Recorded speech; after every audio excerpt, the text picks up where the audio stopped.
And yes, I'm still in the same outfit. It's because I'm filming all these videos in the same day. But I wanted to do a story time video for you guys because we all know how much you like my story time videos now.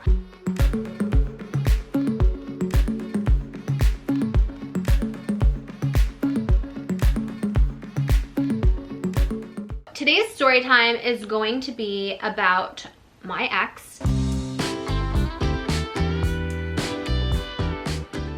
And didn't know it until like the very end of our relationship.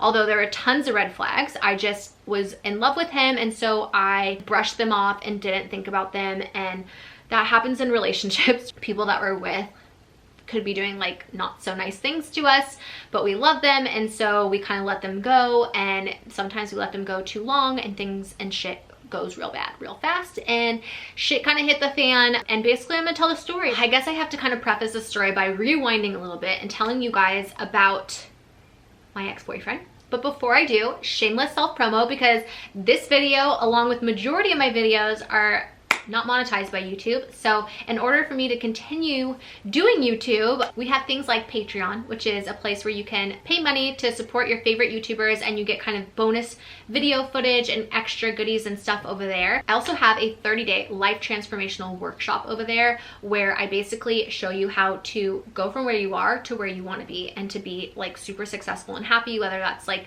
being a social media influencer or an actor or a musician or whatever it is that you want to be in life. I kind of guide you and I hold your hand like every step of the way, and it's only $13, which I think is a really good deal because a lot of things like that are like thousands of dollars. So yeah, I wanted to make it affordable for everybody because I used to be that bad kid that had like no hope, and everybody thought I was just like a lost cause, and I wish that I had something that was affordable for me to be able to watch so that I can get back on the right track, and I never had that, and so that's why I created it. I would love to be able to help people with that. So again, I will leave that down below. Also, if you're not into that but you like reading, I have my books, and I also have my makeup. You're not obligated to buy any of that stuff. I'm just letting you know if you want to. It's there to help support this channel. Okay, moving on. Let's get into the story. Okay, so to preface, we need to talk about, excuse me, my ex-boyfriend and kind of how we met. So funny because this was like years ago, and we actually met, I believe, on Facebook. Oh my god, yeah, oh my gosh, so old. When I first met my boyfriend, he was a model, and he had moved to LA, and he was living in LA, and he was drop dead gorgeous. Gorgeous, gorgeous. I was like, holy shit, you are hot.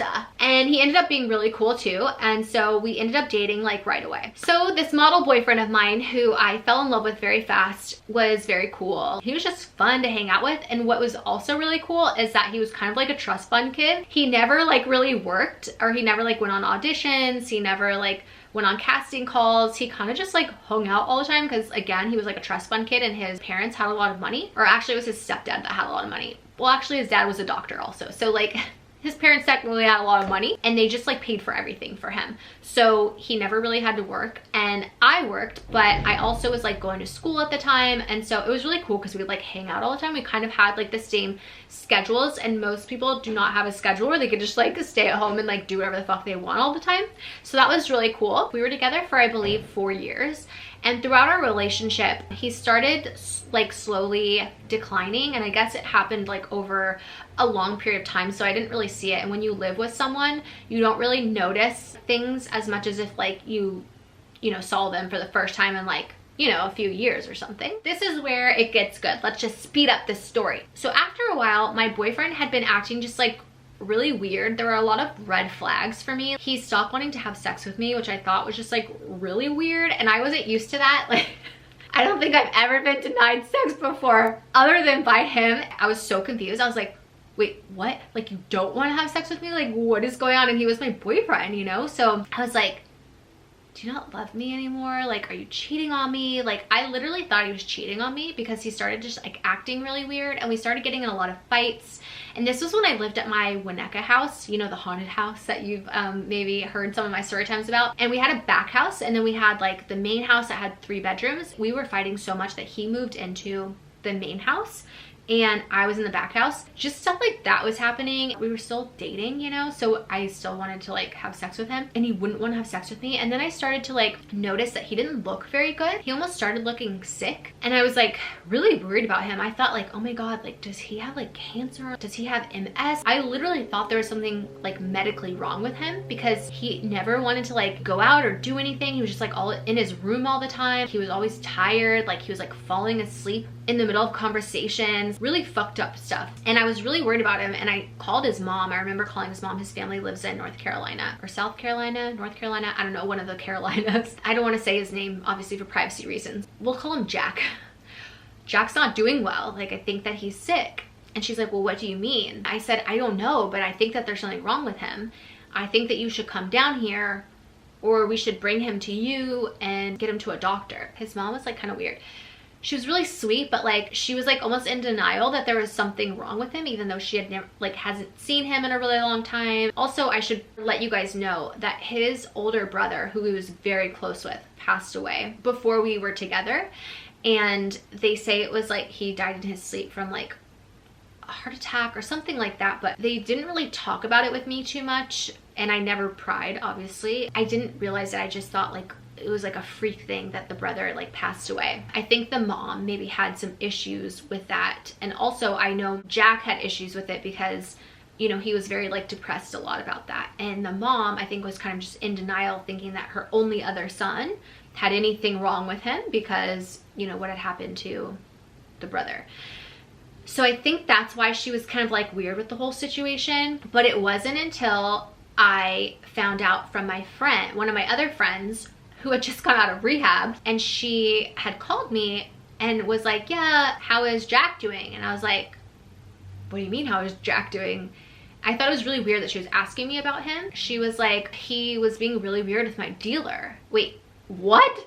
What do you mean your dealer? And she was like, oh my god, Shannon, do you not know? And I was like, no, what? And she's like, Jack's been buying blank, and I'll tell you what it was in a second. I was then in denial. I'm like, no, like that's not true. And she was like, yeah, it is. And I was like, how long has this been going on for? And she's like, for a long time. She's like, at least a year. All of a sudden, everything started making sense. He was basically buying opiate narcotics. What is it called? Hold on.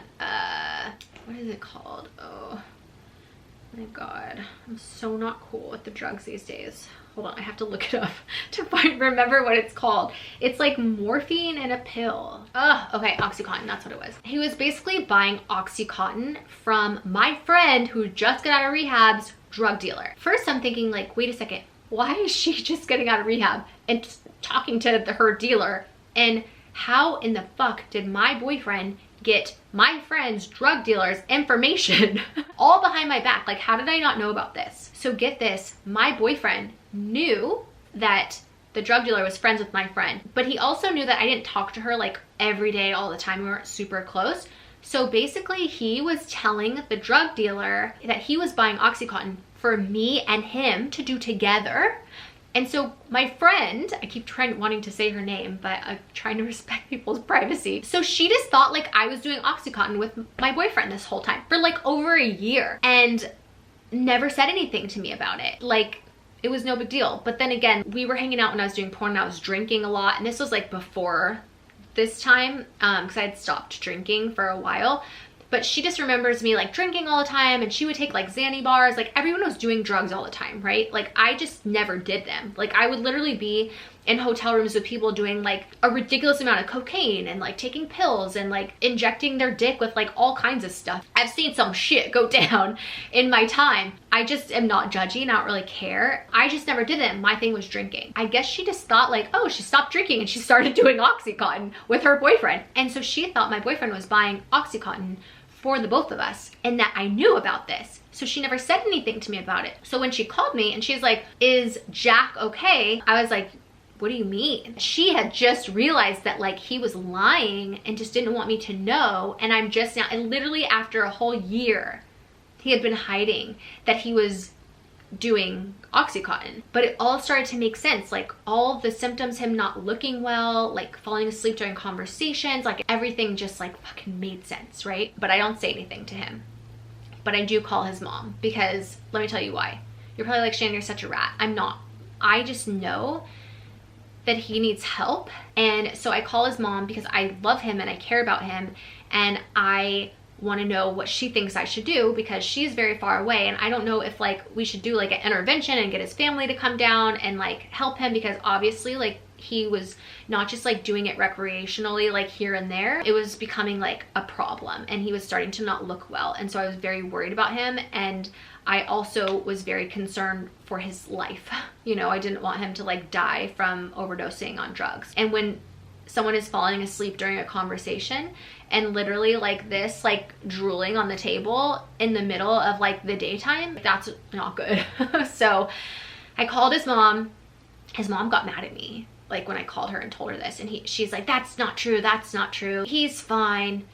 And I was just like, oh my God. And listen, she was enabling this because she was the one sending him money, not only to like help pay rent and bills and food and stuff, but also to support his drug habit. I felt like at that point, like I was on my own to like take care of my boyfriend, and that the mom like wasn't really gonna help me at that point, and actually just got pissed off at me for even implying that her son would be on drugs. I also have to mention that family was like in politics and stuff, and so like I think it would have been like kind of a controversy if they found out that like, you know, the kid was on drugs and all the things when someone's like running for office. And so I didn't really want to like get into all of that. And also I do have to say though, I was in a family photo that was in their local newspaper, and they got calls being like, you have an ex-porn star in your family photo and you're running for office. Normally I would feel like they would get like really upset with me and not want me like a part of their family and make Jack break up with me and all these things, but they were actually really fucking cool about it.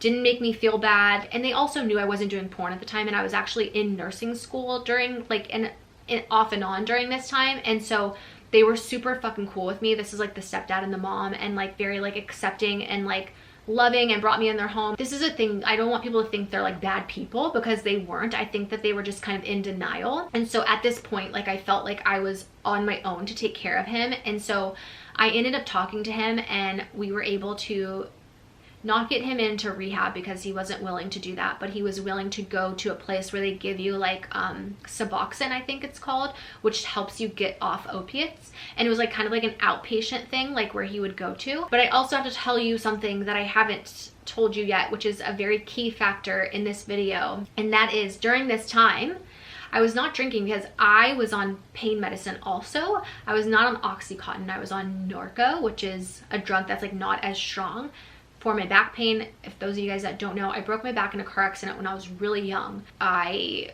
was fine. I wasn't on like pain medicine after I had healed and everything. I was not taking anything. I had rods and screws in my back to like keep my back in place from when it was broken, and those started to become really painful for me. And so I ended up going to the doctor. They did like MRIs and all these things. They're like, yeah, let's take them out because I think that that's causing you more issues and pain. When I had that second surgery to remove all the hardware, I woke up screaming from that surgery. I was in so much pain, I can't even tell you. I literally wanted to die. I was in so much pain, I just didn't want to feel it anymore. I'm like, just kill me. And ever since that surgery, my back pain has been excruciating. I guess it wasn't the hardware that was causing the pain, maybe it was something else. And we had done a lot of things before taking the hardware out, like do injections, and that's like, I'm kind of going off on a tangent, but I'm trying to explain like that I started taking pain medicine, and not recreationally for fun. This was just so that I can like get through my day because I couldn't get out of bed. That's how bad my pain was. Something in my back hadn't fused all the way together, and so that's something that was causing the pain. We don't know for sure. That's just what the doctors say. But regardless, I was on pain medicine, but I was not like using it to get high. Like I literally took the same amount all the time. I made a whole video on this, and I actually made a whole video of me coming off my pain medicine because that was a fucking nightmare. So I was on pain medicine at this time that my boyfriend was also taking Oxycontin, but he was not in any pain, so he was not taking it for pain. He was just taking it to get high. I feel like I was very responsible with my pain medicine. I never like took more than I was supposed to. In fact, I took less than I was supposed to. And so basically what happened was, after he started doing like the whole Suboxone thing, he ended up really just like deteriorating and getting worse and worse and worse. And he was doing this all behind my back, and it was causing a lot of problems in our relationship, to the point where I ended up breaking up with him because he was like on drugs so bad, and it was like really affecting our relationship. And then we got back together because like I loved him and I wanted to help him, and I felt bad for him. This is where the scamming part comes into play. I had to have another back surgery. And during this time, I was like completely laid out. If you've ever had back surgery before, you know anyone that has, you know, you can't get up out of bed and like walk around and stuff because you're healing. They cut through all, when they cut through your back, they cut through all this like muscle and scar tissue from the previous surgeries, and all that has to heal back up. So you're really not very mobile. And I had pain medicine, my pain medicine from after the surgery, on the counter, like on the side of my bed. And I remember waking up and being in excruciating pain after my surgery and going to reach for my pain medicine, and the bottle was completely empty. There wasn't one or two left in there for me. Like, it was gone, like totally empty. And with pain medicine and like narcotics, you can't just be like, oh, someone stole my medicine. It's very difficult to get narcotics. And if you just got a whole prescription of narcotics and then they disappear, you can't just like call your doctor and be like, hi, my prescription disappeared, I'd like another one, because they probably think you're like selling them to make money or something. So it's very difficult to get. Not only that, but like I had no pain medicine now, and I'm like in excruciating pain and just like got out of surgery. And I knew who took it. It was Jack. And I confronted him about it, and he got really pissed off at me. He's like, I didn't take it. And if you know anything about drug addicts, you know that they lie a lot. He lied to me all the time about so many things. And I think that maybe he had been taking my pain medicine for a while, and I just didn't know it because he was taking a little at a time, to where I didn't notice it. But I think his addiction, like drug addiction, got so bad to the point where he ended up like one night literally taking a whole bottle of pills. And I was like, please, can I just have one of my pills? I'm in so much pain. I remember I was like crying. I was in so much pain. I couldn't get out of bed. I couldn't walk. I could barely go to the bathroom. I had to put, you know, those like bedpans? I had to put like a bedpan under me just to pee, because I was, you know, healing from my surgery. I couldn't even sit up in the bed. And he was supposed to be taking care of me. And I remember him being like, there's no more left. Like, I took them all. And I'm like, you took a whole bottle of pain medicine in one night? Like, how are you not dead?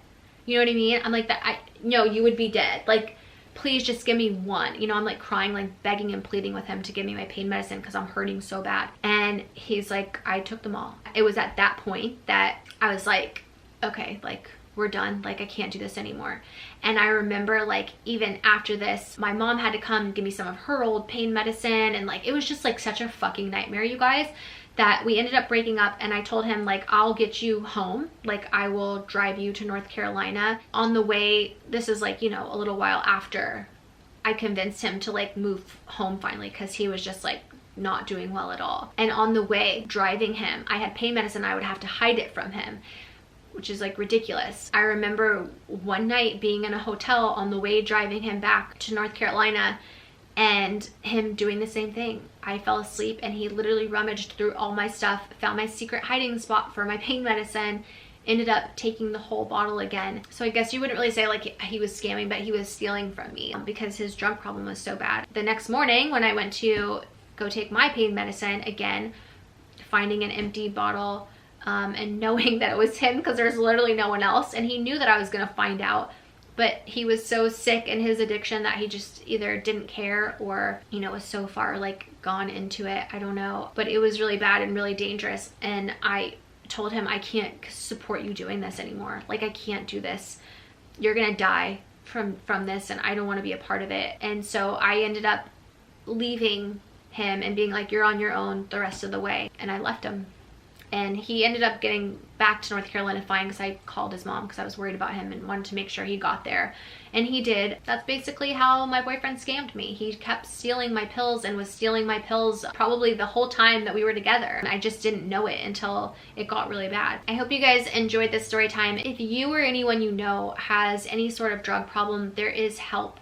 I'm going to leave links down below where if you or someone you know needs help, please use those resources. It's just so sad. You can get help. And so I will leave those down below.